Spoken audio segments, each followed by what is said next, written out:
Okay, so wait, hold on. Look at this for a second. This right here, this is AI generated video. Like, this isn't some Hollywood studio with a massive budget or a team of VFX artists. This is just AI. And the crazy part? This is Kling 2.6, the current version. Now, imagine what happens when Kling 3.0 drops. Because, yeah, the internet is kinda losing it right now. And honestly, I get why. What's up, everyone? It's Mr. Howdy here. So today, we're diving into something that I've been following really closely, and I think you're gonna want to pay attention to this. Kling 3.0 is coming soon, like really soon. And from everything I've been seeing, this could completely change the game for AI video. Now, if you don't know, Higgsfield is the platform behind Kling. They've been one of the fastest growing AI companies lately, and their whole thing is making AI video actually usable for creators. Not just powerful, but like actually creator-friendly, you know what I mean? And with Kling 3.0, man, it looks like they're about to prove that big time. So let me show you what I found. Alright, so this is Higgsfield.ai. Right now, they're running Kling 2.6, which, look, it's already pretty impressive, not gonna lie. You can generate clips up to about 10 seconds, you get 1080p output, and the quality, it's solid, like really solid. But here's where it gets interesting.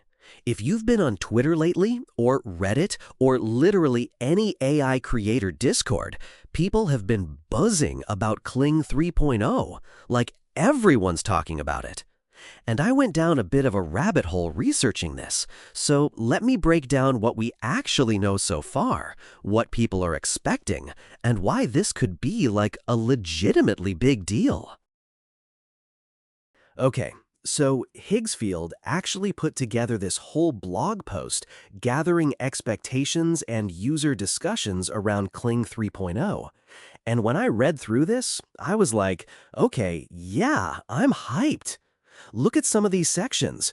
Longer clips with better stability, native 4K at 60 FPS, better physics and interactions. Like, dude, are you seeing this? Right now with Kling 2.6, you're capped at 1080p and around 10 seconds max. But based on what's being discussed here, based on the signals people are picking up on, Kling 3.0 could push that to 15-second clips at 4K resolution at 60 frames per second. That's not just like an incremental update, that's a completely different league. That's like professional production territory. And then there's this whole Omni thing. Basically, they're talking about a more unified workflow where everything's tighter, more connected, better context, better continuity, smarter decision-making across your whole scene. So instead of generating a bunch of random clips and trying to stitch them together, it sounds like Kling 3.0 might actually understand what you're trying to create from the start. Which, if that works the way it sounds, that's huge. Now, this isn't just like random speculation, by the way.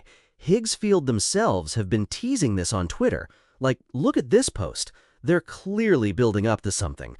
The way they're wording things, the hints they're dropping, you can tell something big is coming. So let me run through what's actually expected.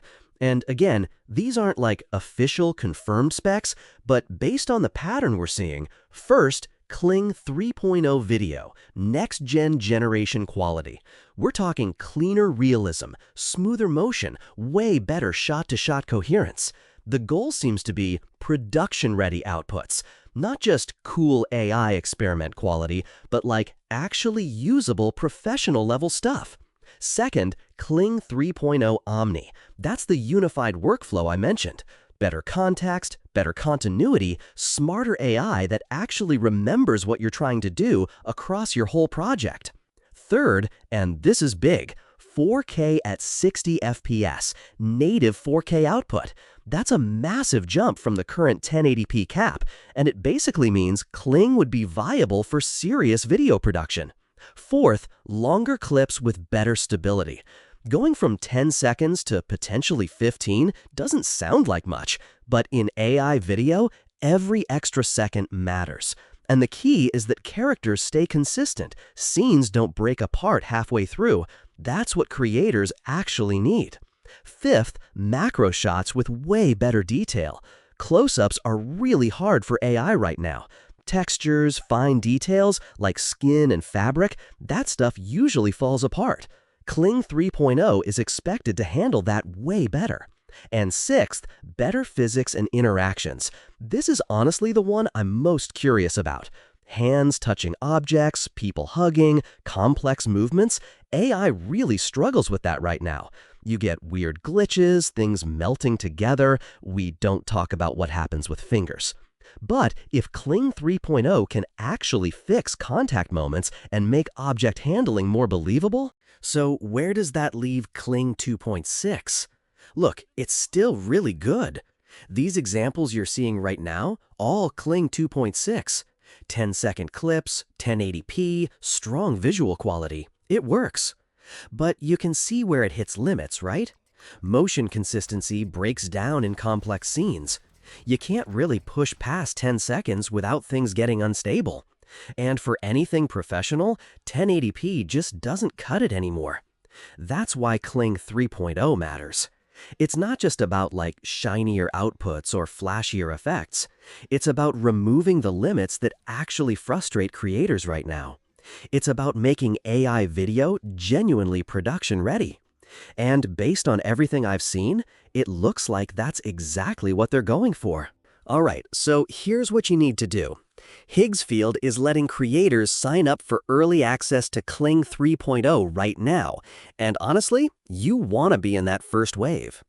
Just head to higgsfield.ai/Kling-3.0. I'm going to drop that link in the description right below this video, along with the full blog post that breaks down all the expectations and community discussions. That's it for today.